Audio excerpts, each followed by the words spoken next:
बिस्मिल्लाहिर्रहमानिर्रहीम। अस्सलाम वालेकुम मोहतरम सामीनो नाजरीन, उम्मीद है कि हमेशा की तरह आप सब खैरियत से होंगे। नाजरीन, जैसे कि आप जानते हैं कि हज़रत अबू बकर सदीक रज़ी अल्लाह तआला अन्हो का वसाल रबीउल आखिर के इस महीने में हुआ और आप वो हस्ती हैं कि जिनके बारे में सरकार दो आलम सल्लल्लाहु अलैहि वसल्लम ने फरमाया कि मैं हर इंसान का बदला दुनिया में दे चुका हूँ, लेकिन अबू बकर सद्दीक के एहसानात मुझ पर इस कदर हैं कि मैं उसके एहसानात का बदला उसको हशर के रोज़ दूंगा। और जब आपका वक्त आखिर आया तो उसके बारे में आपकी साहबजादी उम्मुल मोमिनीन हज़रत आयशा सिद्दीक़ा रज़ी अल्लाह तआला अन्हा फरमाती हैं कि सर्दी का मौसम था और आपने ठंडे पानी के साथ गुस्ल फरमाया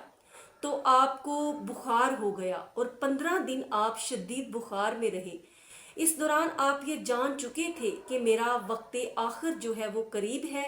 तो आप बार बार हज़रत सईदा आयशा सिद्दीक़ा रज़ी अल्लाह तआला अन्हा से पूछते कि बेटी मुझे बताओ कि जब हजूर सल्लल्लाहु अलैहि वसल्लम का वक्त आखिर था तो उस वक़्त आप किस करवट पे लेटे हुए थे, आप किस अंदाज से गुफ्तगू फरमा रहे थे। यानी हर चीज़ अबू बकर सदीक हजूर सल्लल्लाहु अलैहि वसल्लम की पूछ रहे थे कि आप सरकार की कैफियत आखिरी लम्हात में क्या थी। और वो फरमाते थे कि मैंने तमाम उम्र सरकार दो आलम सल्लल्लाहु अलैहि वसल्लम की इत्तिबा करते हुए गुजारी है और मैं चाहता हूँ कि आखिरी लम्हात में भी मैं सुन्नते रसूल की पैरवी करूँ। उसके बाद आपने हज़रत अली अल मुर्तज़ा रज़ी अल्लाह तआला अन्हो को बुलाया और उनको वसीयत फरमाई कि ए अली, मेरे गुस्ल का और मेरे कफन का एहतमाम करना, लेकिन मेरी कब्र को ना खोदना, बल्कि मेरा जनाजा पढ़ने के बाद मेरी मैयत को सरकार दो आलम सल्लल्लाहु अलैहि वसल्लम के आस्ताना पर ले जाना और अर्ज करना हजूर सद्दीक आया है और आपके पहलू में दफन होने की इजाज़त तलब करता है। तो हज़रत अली अल मुर्तज़ा रज़ी अल्लाह तआला अन्हो ने आपकी वसीयत पर अमल करते हुए इसी तरह आपके जनाजे को हजूर सल्लल्लाहु अलैहि वसल्लम के आस्ताने पर लेकर गए और हुजरा आशा पर जब पहुँचे, क्योंकि उस वक़्त रोज़ा नहीं अभी बना था, आप सरकार हुजरा आशा में मदफन थे और उसकी चाबियां हज़रत आयशा के पास थी। तो आपने जाकर अर्ज़ की कि हजूर सल्लल्लाहु अलैहि वसल्लम अबू बकर सद्दीक हाजिर हुआ है और वो आपके पहलू में दफन होने की इजाज़त तलब करता है। तो आपके कहने की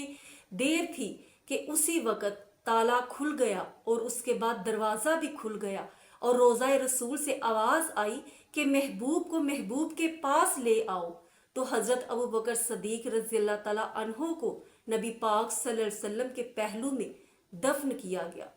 अबू बकर सदीक रज़ी अल्लाह तआला अन्हो बहुत ही शफीक और नरम दिल इंसान थे। इसका अंदाज़ा हमें इससे भी होता है कि एक दफ़ा हज़रत इमाम हुसैन रज़ी अल्लाह तआला अन्हो अपने नाना के विसाल के बाद जब हज़रत अबू बकर सदीक रज़ी अल्लाह तआला अन्हो को अपने नाना के मिंबर पर बैठे हुए देखा तो उसी वक़्त कहा कि ये मेरे नाना का मिंबर है, आप नीचे उतरें। तो हज़रत अली अल मुर्तज़ा ने उनको डांटते हुए कहा कि बेटा हुसैन, ऐसे नहीं कहते।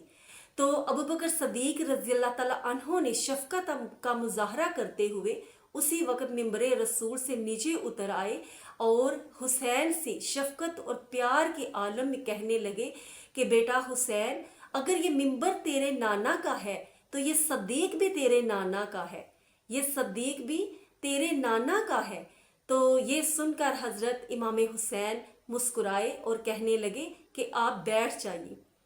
तो कुर्बान जाइए अदाये सद्दीक पर कि किस तरह से आपने सारी ज़िंदगी नबी पाक सल्लल्लाहु अलैहि वसल्लम की मोहब्बत में और इश्क़ मुस्तफ़ा में और इत्तिबाए रसूल में गुजार दी। इसका अंदाज़ा इस बात से भी लगाया जा सकता है कि एक दफ़ा हज़रत अबू बकर सदीक चंद सहाबा के साथ हाजिर होते हैं और आप सरकार खुतबा अरशाद फरमा रहे होते हैं और आप सरकार ये अल्फाज अदा करते हैं कि मस्जिद में जब आए तो जिसको जहाँ जगह मिले वो वही बैठ जाए। तो जब ये अल्फाज नबी खुदा के मुंह से हजरत अबू बकर सदीक ने सुने तो आप उसी वक्त वहीं बैठ गए। जब खुतबा खत्म हुआ और जो आपके साथ साथी थे वो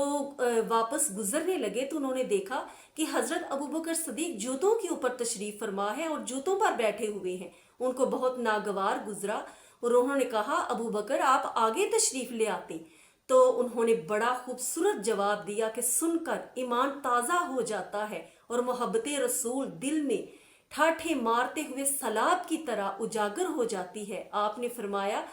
कि जब हजूर सल्लल्लाहु अलैहि वसल्लम ने ये फरमाया कि जहां जगह मिले वहीं बैठ जाओ, तो उस वक्त मेरा पांव जूतों के ऊपर था और अगर मैं ये सुनकर एक कदम भी आगे बढ़ा लेता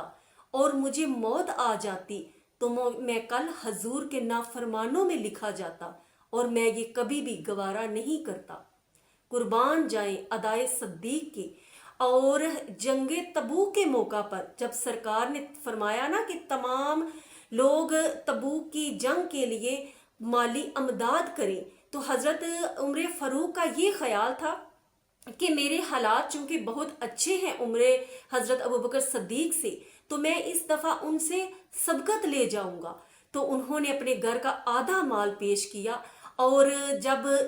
हजरत अबू बकर सद्दीक जो है उनकी बारी आई तो वो अपने घर का सारा माल नबी पाक सल्लल्लाहु अलैहि वसल्लम के कदमों में ढेर कर दिया।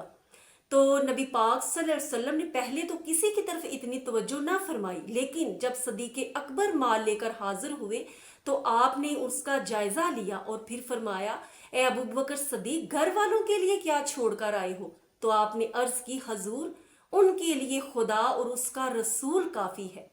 सिर्फ खुदा नहीं बल्कि खुदा और उसका रसूल छोड़ आया हूं, उनके लिए वही काफी है। और यहाँ इकबाल ने बड़ी खूबसूरत बात की कि परवाने को शम्मा और बुलबुल को फूल बस, और सद्दीक के लिए है खुदा का रसूल बस।